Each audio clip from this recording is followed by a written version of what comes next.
Hello all, welcome to Bhargavi Vantillu. ఈరోజు వీడియోలో quick and టేస్టీగా అయిపోయే ఒక కర్రీ రెసిపీని చూపిస్తాను. ఎప్పుడు వంకాయ బంగాళదుంపతో గ్రేవీ కర్రీస్ కాకుండా ఇలా ఒకసారి పులుసు పెట్టి ట్రై చేయండి, చాలా బాగుంటుంది. బిర్యానీలోకైనా, రోటీలోకైనా, చపాతీలోకైనా అద్దరిపోతుంది టేస్ట్ అయితే. ఎక్కువ ప్రాసెస్ కాకుండా సింపుల్గా ఎలా ప్రిపేర్ చేసుకోవాలో ఈ వీడియోలో చూసేయండి. ముందైతే ప్యాన్లో ఆయిల్ వేసుకొని, ఆయిల్ వేడెక్కిన తర్వాత సన్నంగా చిన్నగా కట్ చేసుకున్న ఆనియన్స్ని అరకప్పు వరకు యాడ్ చేసేసుకొని, ఒక 4 పచ్చిమిర్చిని ఘాట్లు పెట్టుకొని యాడ్ చేసేసుకోవాలి. ఇలా రెండు కూడా దోరగా మంచిగా ఫ్రై అయ్యేంత వరకు ఫ్రై చేసుకోవాలి.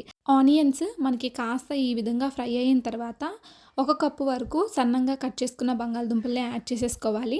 బంగాళదుంపలు మరీ పెద్ద సైజులో కాకుండా మీడియం సైజులో ఉన్నవి యాడ్ చేసుకోండి. ఇక్కడ నేను కొత్త బంగాళదుంపల్ని యాడ్ చేస్తున్నాను.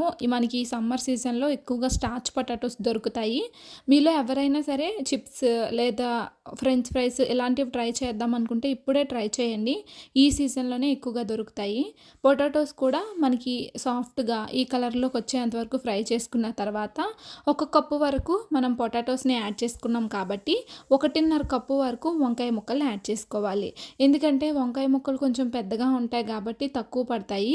ఇలా యాడ్ చేసుకుంటే కరెక్ట్ క్వాంటిటీ అనేది సరిపోతుంది. ఇప్పుడు 1/2 టేబుల్ స్పూన్ వరకు ఉప్పు, 1/2 టేబుల్ స్పూన్ వరకు పసుపును కూడా యాడ్ చేసేసుకొని మొత్తం కలిసి మూత పెట్టి ఒక 10 నిమిషాల పాటు వేగనివ్వాలి.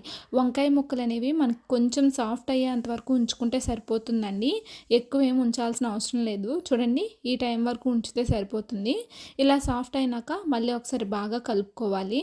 ఈ కర్రీ చాలా టేస్టీగా ఉంటుంది, సింపుల్గా అయిపోతుంది. ఎక్కువ ప్రాసెస్ ఏమి ఉండదు, సింపుల్గానే ఉంటుంది. ఇలా ఫ్రై అయినాక ఇప్పుడు ఇందులో 1.5 టేబుల్ స్పూన్ వరకు కారాన్ని, 1/2 టేబుల్ స్పూన్ వరకు ధనియాల పొడి, 1/2 టేబుల్ స్పూన్ వరకు జీలకర్ర పొడిని కూడా యాడ్ చేసేసుకొని మొత్తం కలిపి ఒక 2 నిమిషాల పాటు మీడియం ఫ్లేమ్లో వేగనివ్వాలి.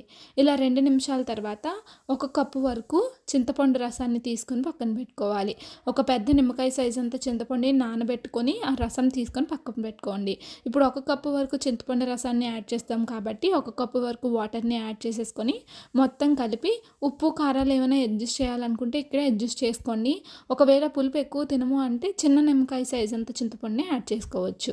మూత పెట్టి ఒక 10 నిమిషాల పాటు మగ్గనిచ్చాక ఇలా గ్రేవీ దగ్గరికి పడుతుంది.